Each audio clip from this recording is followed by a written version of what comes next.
sun had barely risen when the hum of suburban life began to stir. Maple Street, a quiet neighborhood just outside the city, was the kind of place where nothing ever seemed to happen.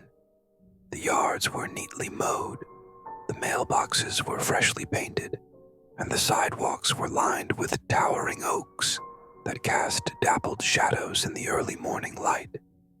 A faint scent of dew mixed with the faint aroma of freshly brewed coffee that wafted out of open windows, carried by a gentle autumn breeze. It was the kind of morning that felt ordinary, almost comforting in its simplicity. At number 47, Claire Jensen stood in her small kitchen, absently stirring a spoonful of honey into her tea. The soft chime of the local news played in the background, the anchor reporting on the weather for the week ahead. She wasn't really listening. She rarely did, but the sound filled the otherwise quiet house, a bit of background noise to accompany the start of her day. Claire's life was predictable, almost meticulously so. She was 32, single, and worked at a small publishing house in the city.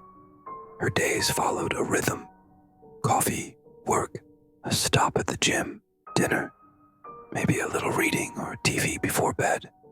It wasn't exciting, but it was hers. Her cat, Oliver, a fat tabby with a perpetually grumpy expression, brushed against her leg, meowing for breakfast. All right, she murmured, setting her mug down and reaching for the can of cat food. Oliver's demands were non-negotiable, and his presence was a comforting constant in her life. She scraped the food into his dish, smiling faintly as he dove in without hesitation. The house was small but cozy, filled with secondhand furniture and little personal touches. A knit blanket draped over the arm of the couch, stacks of books on nearly every surface, framed photographs from trips she'd taken in her 20s. It wasn't a glamorous space, but it felt like home. The large front window faced the street, offering a view of the sleepy neighborhood. Claire glanced out as she took a sip of her tea, watching as a jogger passed by, their bright neon shoes flashing with every step. Across the street, Mrs. Larkin, her elderly neighbor, was out on her porch, watering her plants. Claire made a mental note to check in with her later. Mrs. Larkin had mentioned needing help with her garden. It was a life made up of small, quiet moments. Claire liked it that way. The city was close enough to offer excitement when she wanted it, but Maple Street felt like a sanctuary, a place where time moved just a little slower, where the outside world didn't intrude too much.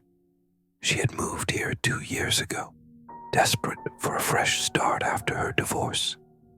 At first, the quiet unnerved her. She wasn't used to hearing the creak of the floorboards or the way the wind whispered against the windows at night. But now, she couldn't imagine living anywhere else. By 8 a.m., Claire was out the door, locking it behind her as she made her way to the car. The sky was a soft, pale blue, the air crisp with the promise of fall. She paused to wave at Mr. Grayson, who was walking his golden retriever, Max, down the street. He waved back, a warm smile on his face. It was the kind of neighborhood where people knew each other by name, where friendly nods and casual conversations were part of the daily routine.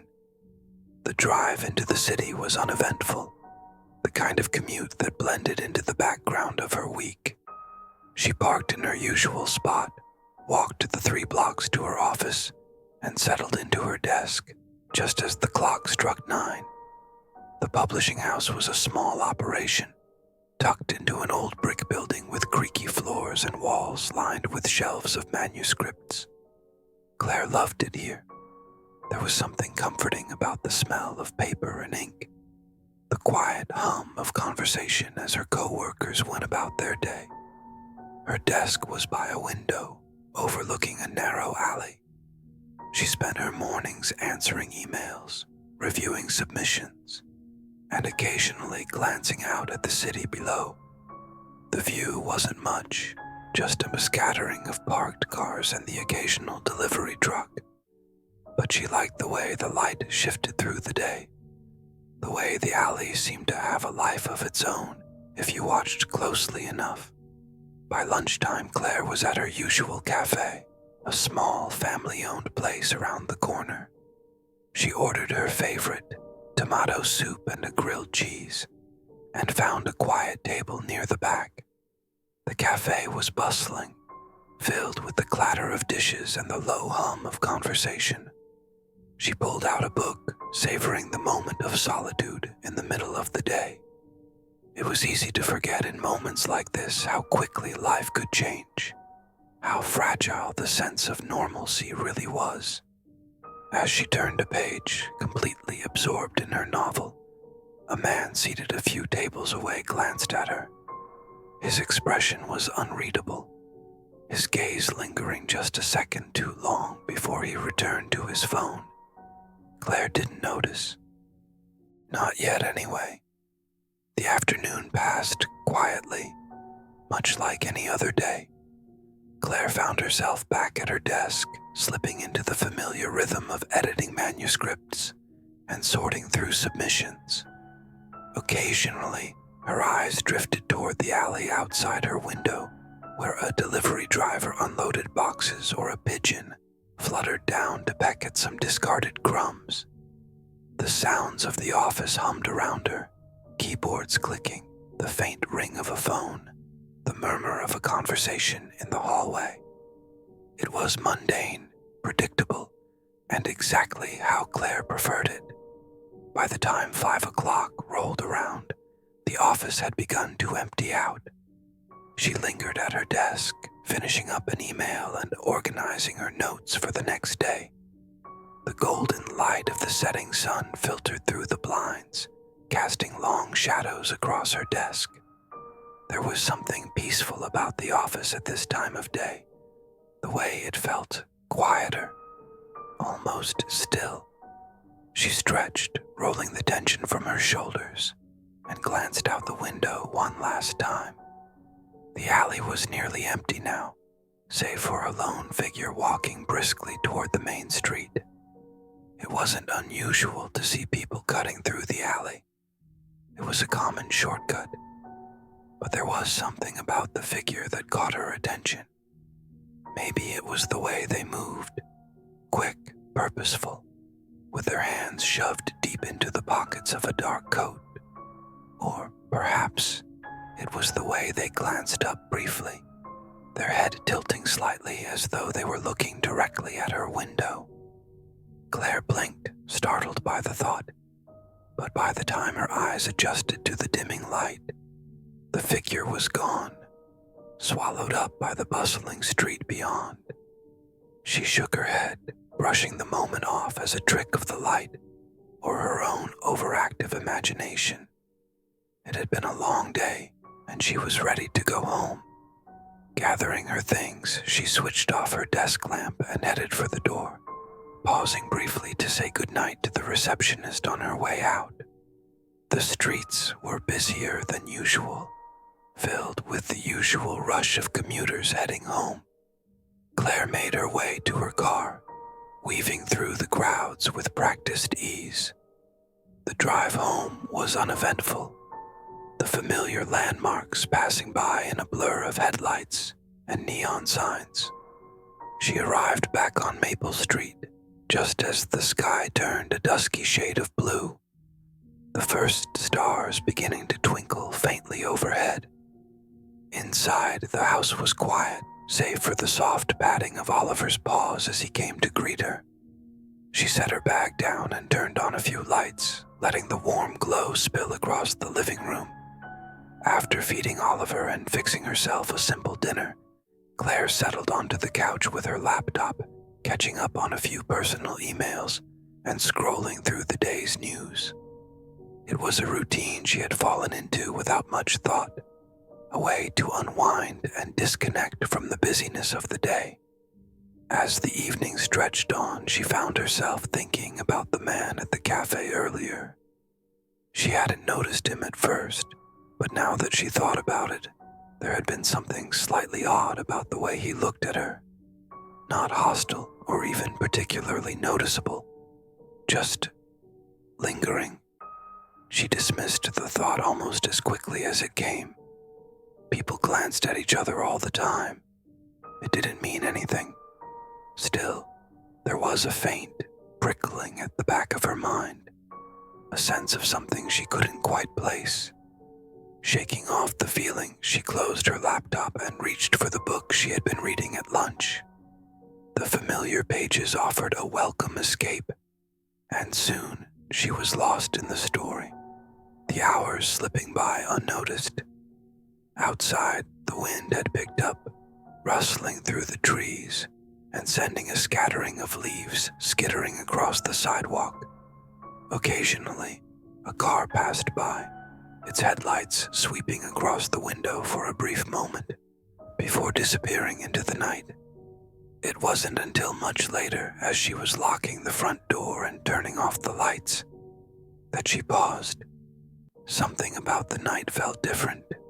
Quieter, maybe, or heavier, in a way she couldn't quite explain. She stood there for a moment, her hand on the light switch, listening to the creak of the house and the faint hum of the refrigerator in the kitchen. Everything seemed normal, just as it always was. Still, as she climbed the stairs and settled into bed, she found herself glancing toward the window. The curtains were drawn, but she hesitated for a moment, her hand hovering over the edge of the fabric. She thought about peeking outside, just to reassure herself that there was nothing there. But the thought felt silly, irrational even. What was she expecting to see?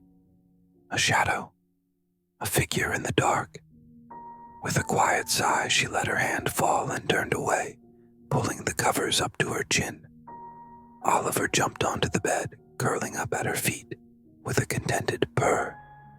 The house settled around her, its familiar creaks and groans fading into the background as sleep began to take hold.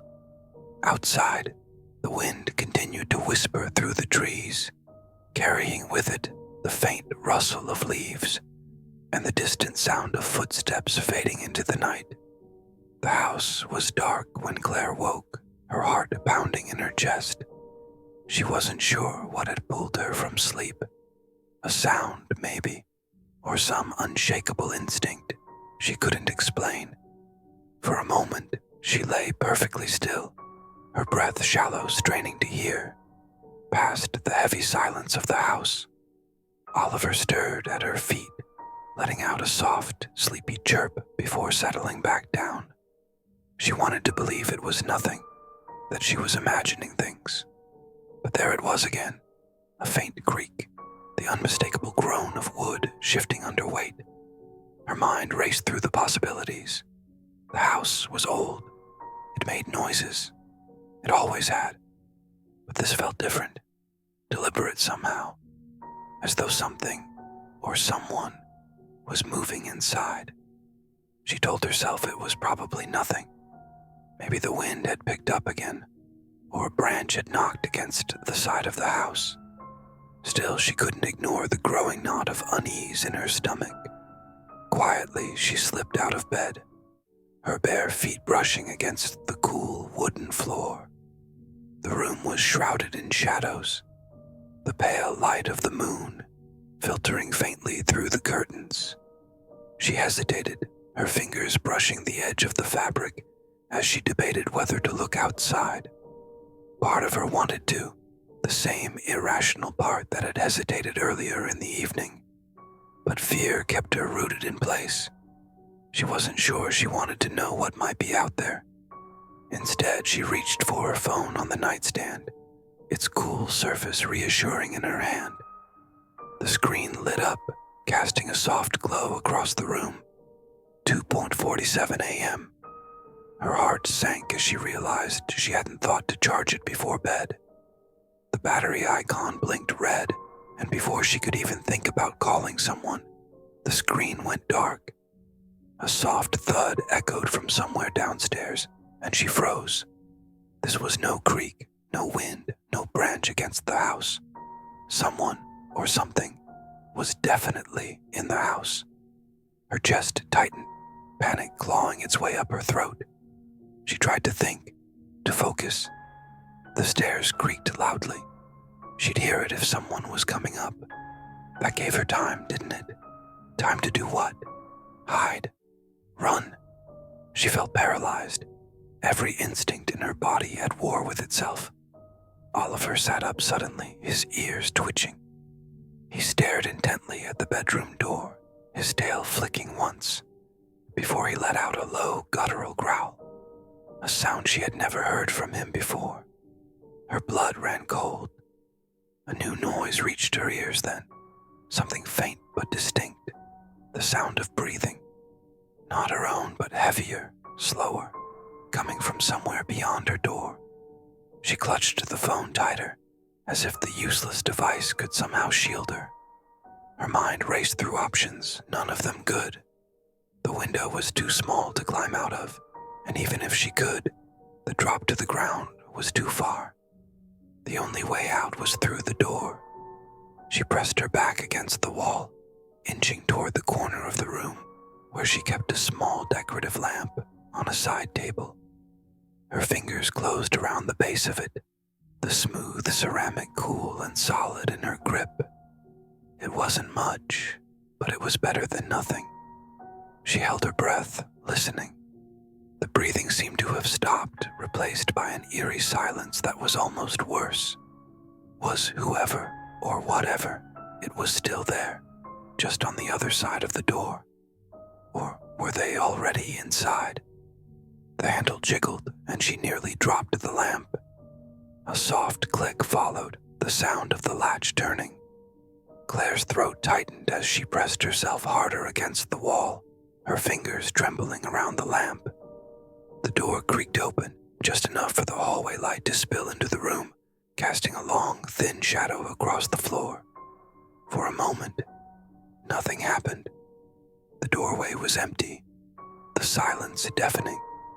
Then, slowly, the door pushed open wider, revealing a figure that didn't quite make sense. It stood there, tall and impossibly still, its form shrouded in darkness. The dim light from the hallway seemed to refuse to touch it, as though the figure absorbed it entirely. It wasn't a person, at least not anymore. The shape was wrong, the limbs too long, its head tilting unnaturally to the side, as if studying her. Claire's breath hitched, and the figure moved. It wasn't a step, not exactly, but a fluid, unnatural glide that brought it closer to the bed. She wanted to scream, to bolt, to do anything but stand there frozen. But her body wouldn't cooperate. It felt like the air had been sucked out of the room, like she was drowning on dry land. The figure stopped at the edge of the bed, its head tilting again. A slow, deliberate motion. Oliver hissed, his fur bristling as he backed away. But the figure didn't seem to notice. Instead, it began to turn, its head swiveling in her direction with an agonizing slowness that made her skin crawl. The light from her phone flickered briefly, casting a momentary glow across the figure's face, if it could be called that. What she saw defied explanation, a shifting, flickering void that seemed to warp the air around it. Her stomach turned, a wave of nausea hitting her as her mind struggled to comprehend what it was seeing. It wasn't human. It wasn't anything. And then it moved again, toward her. Claire's grip on the lamp tightened as the figure advanced, its movement both deliberate and uncomfortably smooth. The air in the room felt heavier with every second, as though gravity itself had shifted, pressing down on her chest and making it hard to breathe. Her mind raced, but every thought felt like it was slipping through her fingers, fragmented and incomplete. The only thing she knew with absolute certainty was that she needed to get out, now. Summoning every ounce of courage she could muster, Claire swung the lamp with all her strength. The crash was deafening as ceramic shattered against the figure's form, but the impact was wrong. Instead of the dull thud she expected, there was a strange, hollow sound, as though she had struck something that wasn't entirely there. The figure recoiled slightly, its head jerking to the side, but it didn't stop. It didn't even flinch. It was close now, too close. She stumbled back, her legs hitting the edge of the bed.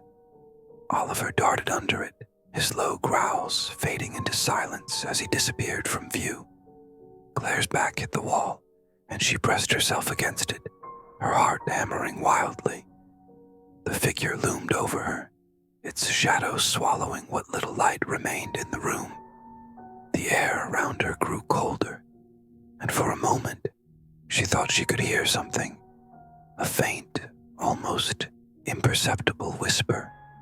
It wasn't a voice, not exactly, but a series of disjointed sounds that crawled under her skin and sent a shiver down her spine. Then it stopped.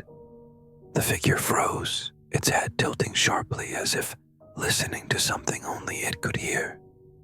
The room grew deathly still, the silence so complete that Claire could hear her own ragged breathing, her pulse pounding in her ears. Slowly, the figure straightened, its form retreating just slightly. It lingered for a moment, its head tilting one last time as if observing her, before it began to fade, not into the shadows, but into something far more disorienting. Its body seemed to dissolve into the air itself, fragmenting into faint, shimmering particles that swirled briefly before disappearing entirely. Claire stood there, her body trembling, and her mind struggling to process what had just happened. The room was empty now, silent except for the faint hum of the refrigerator downstairs. For a long moment, she didn't move, afraid that any sound or motion might bring the thing back. Finally, she sank to the floor, her back against the wall, her knees pulled tightly to her chest. Her breath came in short, uneven gasps, and she tried to steady herself, to make sense of the impossible. The room felt normal again, but it wasn't comforting. The shadows that stretched across the floor seemed darker now, more menacing. Every creak of the house made her flinch, her eyes darting toward the corners of the room, as though expecting the figure to reappear. She stayed like that for what felt like hours, her thoughts looping in an endless cycle of fear and confusion. Eventually, she forced herself to move, her legs stiff and shaky as she stood. She made her way to the window, pulling the curtains back slightly to let in the faint light of the moon. The street outside was quiet, just as it always was. The familiar sight of Maple Street should have been reassuring, but it wasn't. Something had changed, something she couldn't quite name. She turned back toward the room, her gaze falling on the shards of the broken lamp scattered across the floor. As she bent down to gather them, her fingers brushed against something cold and metallic. Frowning, she picked it up, her breath catching as she examined it. It was a key, small, unassuming, and definitely not hers. She turned it over in her hand, her fingers tracing the faint markings etched into its surface. It didn't look like any key she'd ever seen, and the more she stared at it, the more it felt wrong. A sound broke the silence then, a faint tapping, like fingernails against glass. Claire's head had snapped toward the window, her stomach twisting into knots. She didn't want to look, didn't want to see what might be there, but something compelled her. an invisible pull she couldn't resist. Slowly, she turned, her eyes drifting toward the glass. At first, she saw nothing, just her own pale reflection staring back at her. But then, in the faint glow of the moonlight, something shifted. In the corner of the window, barely visible, was a smudge. No, a handprint. It was pressed agate. Claire's heart stopped. Her gaze flicked back to the key in her hand, the metallic surface now warm against her skin. She turned it over again, her fingers trembling, and for the first time, she noticed something she hadn't seen before. There was an inscription on the edge, faint, almost imperceptible, but there, 3 words, etched so delicately that she had to tilt the key to catch the light. "You opened it." The tapping grew louder,